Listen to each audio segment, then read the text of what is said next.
মাধ্যমিক পরীক্ষা চলাকালীন অঘটন, স্কুলে গ্যাস সিলিন্ডার বিস্ফোরণে ছড়ালো ব্যাপক আতঙ্ক।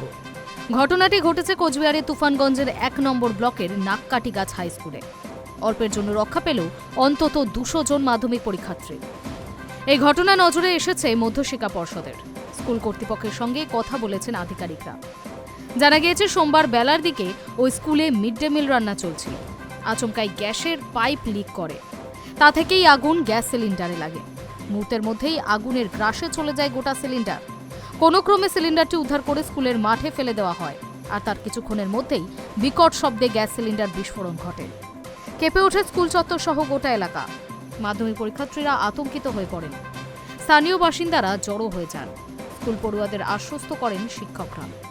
কোনো সমস্যা হবে না বলেও অভয় বাণী দেন শিক্ষকরা। তারপরই পরীক্ষা দিতে শুরু করেন আবার পড়ুয়ারা।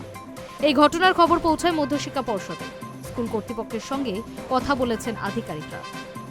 উল্লেখ্য, 2রা ফেব্রুয়ারি সোমবার থেকে শুরু হয়েছে এবছরের মাধ্যমিক পরীক্ষা। শেষ হবে 12 তারিখ। পরীক্ষা শুরু হয় সকাল 10:45, শেষ দুপুর 2টোয়। মাধ্যমিক পরীক্ষায় যাতে পরীক্ষার্থীদের কোনো অসুবিধে না হয় সেই ব্যবস্থা করেছে রাজ্য সরকার। যেহেতু সপ্তাহে কর্মব্যস্ত দিনগুলোতে এমনিতেই পথে ঘাটে বেশ যানজট থাকে, তা এড়িয়ে সময় মতো পরীক্ষা কেন্দ্রে পৌঁছানো বেশ টেনশনের। তাই পরিবহন দপ্তরের তরফে অতিরিক্ত বাসের ব্যবস্থা করা হয়েছে।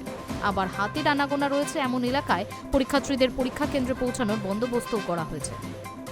Hi news network.